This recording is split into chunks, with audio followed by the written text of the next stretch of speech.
കൃഷ്ണ ഗുരുവായൂരപ്പ. ഇന്നിപ്പോൾ സെപ്റ്റംബർ 11, ഗുരുവായൂരപ്പൻ്റെ ഏറ്റവും പ്രധാനപ്പെട്ട ഒരു ദിവസം.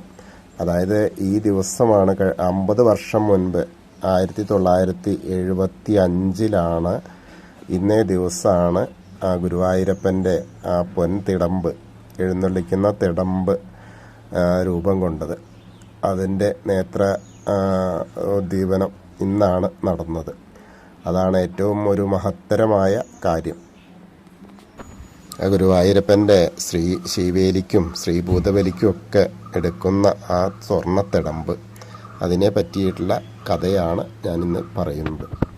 4 വർഷം മുൻപ് ആ കൊറോണ സമയത്ത് പോലും ആ ഗുരുവായൂരപ്പൻ്റെ തിടമ്പ് കാണാൻ, അതായത് ഗുരുവായൂരപ്പൻ്റെ തിടമ്പ് കണ്ട് തൊഴാൻ വേണ്ടിയിട്ട്, ആ ശ്രീവേലി തൊഴാൻ വേണ്ടിയിട്ട് പടിഞ്ഞാറ് നടയിലും കിഴക്കേ നടയിലുമായിട്ട് ധാരാളം ഭക്തജനങ്ങൾ വന്നിരുന്നു. കാരണം അകത്തേക്ക് പ്രവേശനം ഉണ്ടായിരുന്നല്ലോ. ആ ഒരു അവസ്ഥയിലും പോലും ആ ഗുരുവായൂരപ്പൻ്റെ ശ്രീവേലി ദർശിക്കാൻ വേണ്ടിയിട്ട് ധാരാളം ഭക്തജനങ്ങൾ വന്നിരുന്നു. 50 വർഷം മുൻപ് 1975 സെപ്റ്റംബർ 11 വ്യാഴാഴ്ച രാവിലെ ഉഷശ്രീവേലിക്ക് ശേഷമുള്ള ശുഭമുഹൂർത്തത്തിലാണ് ഗുരുവായൂരപ്പൻ്റെ കമനീയമായ തങ്കത്തിടപ്പിൻ്റെ നേത്രോന്മീലനമായ ചടങ്ങ് കൊടുങ്ങല്ലൂർ വേലപ്പനാചാര്യാണ് നിർവഹിച്ചത്. തുടർന്ന് അദ്ദേഹം ക്ഷേത്രം വടക്കേ വാതിൽമാടത്തിൽ സ്വർണ്ണ സൂചി കൊണ്ട് നേത്രോദ്ദീപനം നടത്തിയ വിഗ്രഹം പട്ടുമെത്തയിൽ കിഴക്കോട്ട് അഭിമുഖമായിട്ട് കിടത്തി തന്ത്രി ചേന്നാസ് പരമേശ്വരൻ നമ്പൂതിരിപ്പാടിനെ ഏൽപ്പിച്ചു. തൻ്റെ ജീവിതത്തിലെ പറഞ്ഞറിയിക്കാനാവാത്ത ധന്യനിമിഷമാണ്. കാരണം ഭാഗവത സപ്താഹ രംഗങ്ങളിൽ തിരുനാമാചാര്യൻ ആഞ്ഞം മാധവൻ നമ്പൂതിരിപ്പാടും ഭക്തിയോടെ ഉച്ചൈസ്തരം ഉദ്ഘോഷിക്കുന്ന വാക്കുകൾ: ഗുരുവായൂരപ്പൻ കല്ലല്ല, വിഗ്രഹമല്ല, സച്ചിദാനന്ദ കട്ടയാണ്. സുഹൃതികളെ വിശ്വസിക്കണേ, ഭാഗവതമാണ് സത്യം, ഗുരുവായൂരപ്പനാണ് സത്യം, ഉറക്കെ വിളിച്ചോളൂ, നാരായണ നാരായണ നാരായണ. അതുപോലെ തന്നെ ആ വേലപ്പനാചാരിക്കും ഒരു അനുഭവമായിരുന്നു. കാരണം എന്താ വെച്ചാൽ തൻ്റെ മകൻ വിട്ടുപോയ ആ ഒരു അവസ്ഥയിൽ, അതായത് 80 വയസ്സിലായിരുന്നു ആ നിയോഗം ഉണ്ടായത് അദ്ദേഹത്തിന്. കൊടുങ്ങല്ലൂർക്കാരനായ വേലപ്പനാചാരിക്ക് ഗുരുവായൂരപ്പൻ്റെ തങ്കത്തിടമ്പ് നിർമ്മിക്കാനുള്ള നിയോഗം ഉണ്ടായത് 80 വയസ്സിലായിരുന്നു. അന്നത്തെ തന്ത്ര പ്രമുഖരൊക്കെയായിരുന്ന അണ്ടലാടി ദിവാകരൻ നമ്പൂതിരിപ്പാടിൻ്റെ ഉപദേശ നിർദ്ദേശങ്ങൾ പ്രകാരം ശുദ്ധി ചടങ്ങുകൾക്ക് ശേഷം കണ്ണിലെ നെയ്യും തേനും എഴുതി വട്ടുകൊണ്ട് മൂടി വിഷ്ണുവിൻ്റെ വിരാട് സ്വരൂപം ധ്യാനിച്ച് വലംകണ്ണ് സൂര്യനും ഇടംകണ്ണ് ചന്ദ്രനുമായി സങ്കല്പിച്ച് മന്ത്രോച്ചാരണത്തോടെ ആചാരവിധിപ്രകാരം വിഗ്രഹത്തിൻ്റെ അക്ഷിമോചനം നിർവഹിച്ചു. പിന്നീട് ആവാഹന കലശമാടി വിഗ്രഹത്തിന് പൊന്നിൻ നൂലും പൊന്മോതിരവും അണിയിച്ച വിശിഷ്ട പൂജാകർമ്മങ്ങളാൽ തന്ത്രി ചേന്നാസ് പരമേശ്വരൻ നമ്പൂതിരിപ്പാട് ഗുരുവായൂരപ്പൻ്റെ സ്വർണ്ണത്തിടമ്പിന് ചൈതന്യപുഷ്ടി വരുത്തി.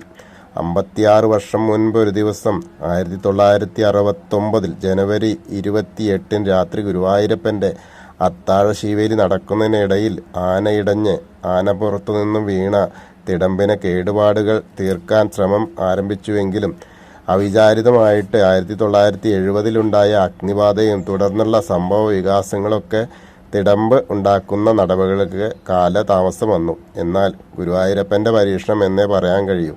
1975 ഉണ്ടായ തിടമ്പ് താഴെ വീണു. അനിഷ്ട സംഭവങ്ങളും ആയതിനെ തുടർന്നാണ് 1975 പലവിധ ആലോചനകൾക്ക് ശേഷമാണ് ദേവസ്വം അധികൃതർ പുതിയ തിടമ്പ് നിർമ്മിക്കാനുള്ള ആവശ്യമായിട്ട് കൊടുങ്ങല്ലൂർ വേലപ്പനാചാരിയെ സമീപിച്ചത്. തൻ്റെ പുത്രൻ ഇല്ലാതായതിൻ്റെ വിഷമം ആയിരിക്കുന്ന സമയത്താണ് വേലപ്പനാചാരിക്ക് ആ നിയോഗം വന്നത്. അപ്പോൾ ഏറ്റവും കൂടുതൽ എന്താ പറയുക, ദുഃഖമുള്ള സമയത്ത് തന്നെ ഏറ്റവും കൂടുതൽ സന്തോഷം നൽകിയ ഗുരുവായൂരപ്പൻ്റെ തിടമ്പ് നിർമ്മാണമാണ് അദ്ദേഹം ചെയ്തത്. ശംഖ് ചക്ര ഗദാധാരിയായ ആ ഗുരുവായൂരപ്പൻ്റെ വിഗ്രഹത്തിലെ മാറിലെ ശ്രീവത്സം എന്ന മറുക് പോലും വ്യക്തമായി കാണാവുന്ന വിധം മനോഹരമാക്കിയ ആ തിടമ്പിൻ്റെ എല്ലാ പ്രവർത്തികളും കഴിഞ്ഞപ്പോൾ പീഠവും പ്രഭാമണ്ഡലവും വിഗ്രഹവും ഉൾപ്പെടെ 8 കിലോനും 680 ഗ്രാമും ആ തൂക്കമായിരുന്നു അതിൻ്റെ അന്നത്തെ തൂക്ക്. അതേ തൂക്കം തന്നെയാണ് ഇന്നും കേട്ടോ. കിഴക്കേ നടയിലെ പുത്തൻമാളിയിൽ വെച്ച് ജോലികൾ ആരംഭിച്ച 6 മാസം പിന്നിട്ടിട്ടാണ് ആ സ്വർണം ഉരുക്കിയൊഴിച്ച് കളിമൺ കൊണ്ടുള്ള മൂശയുടെ പുറന്തോട് പൊട്ടിച്ചെടുക്കുന്ന സുപ്രധാന നിമിഷമുണ്ടായി.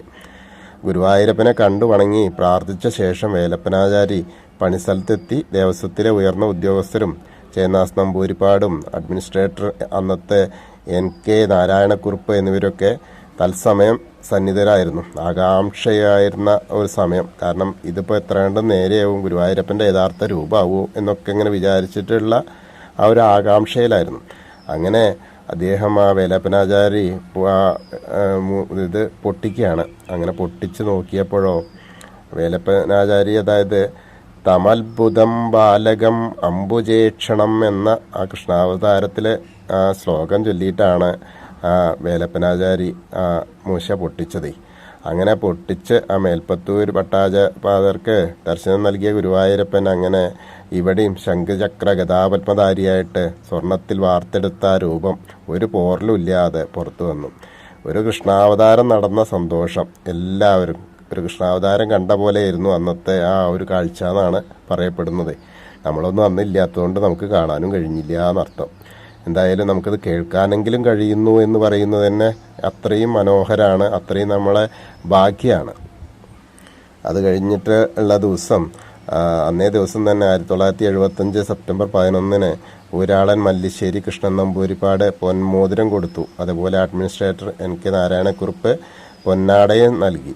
അതേപോലെ തന്നെ ആഞ്ഞൻ തിരുനാമാചാര്യൻ ആഞ്ഞൻ മാധവൻ നമ്പൂരിയും അനുഗ്രഹിച്ചു. അപ്പോൾ അതേപോലെ തന്നെ അന്നത്തെ ആ തിടമ്പേറ്റിയത് ഗജവീരൻ ഗോപാലകൃഷ്ണനാണ്. ആ ആനയ്ക്കാണ് അതിനുള്ള ആ ഭാഗ്യം ഉണ്ടായത്. അതുപോലെ 76 നമ്മുടെ ഗജരാജൻ കേശവൻ ആ തിടമ്പ് പൊൻതിടമ്പ് ഏറ്റിയിട്ട് തന്നെയാണ്, അതായത് തന്നെ നടയിരുത്തിയ അതേ നടയിൽ ആ പൊൻതിടമ്പ് ഏറ്റിയ ശീവേലി കഴിഞ്ഞ് എന്താ പറയുക, ഏറ്റവും വയ്യായികയിലും ഏറ്റവും പ്രസന്നവാനായിട്ട് ഭഗവാന്റെ തിടമ്പ് ഇറക്കി വെച്ചിട്ടാണ് അവിടെ നിന്ന് കിടന്നത്. എന്നിട്ട് 3 ദിവസം കഴിഞ്ഞിട്ടാണ് ഇന്ന് കാണുന്ന നമ്മളെ ആന, അതായത് ശ്രീവത്സത്തിൻ്റെ മുന്നിലുള്ള അവിടെ വന്ന് ദേഹവിയോഗം ഉണ്ടായത് ആ കേശവൻ്റെ. വർഷത്തിലെ 364 ദിവസവും 3 നേരത്തെ ശീവേലിക്കും ശ്രീഭൂതബലിക്കും അതുപോലെ വിഷുക്കണി, ഉത്സവകാലത്ത് പഴുക്കാമണ്ഡപത്തിൽ, ഇതൊക്കെ ഈ തിടമ്പാണ്. ആ വർഷത്തിലെ ഉത്സവം ആറാട്ട് ദിവസം മാത്രമാണ് ഗുരുവായൂരപ്പൻ്റെ പഞ്ചലോഹത്തിടമ്പ് എഴുന്നള്ളിക്കാറുള്ളൂ. ബാക്കി ദിവസമൊക്കെ ഇതാണ്. അപ്പം അത്രയും പ്രാധാന്യം തന്നെയാണ്. അതിവിശിഷ്ടമായ ആ ഒരു ദിവസത്തിൻ്റെ ഓർമ്മ പുതുക്കൽ കൂടിയാണ് ഇന്ന് സെപ്റ്റംബർ 11 എന്നുള്ളതാണ് ഭക്തരെ അറിയിക്കാനുള്ളത്. അപ്പോൾ എന്തായാലും എല്ലാവരിലേക്കും ഇത് എത്തട്ടെ. എല്ലാവരും ഇത് ഷെയർ ചെയ്യൂട്ടോ. സബ്സ്ക്രൈബ് ചെയ്യാത്ത ആളുകളൊക്കെ സബ്സ്ക്രൈബ് ചെയ്യുക. വളരെ സുപ്രധാനമായ ഒരു അറിവാണത്. അപ്പോൾ എല്ലാവർക്കും ആ ഗുരുവായൂരപ്പൻ്റെ അനുഗ്രഹം ലഭിക്കട്ടെ.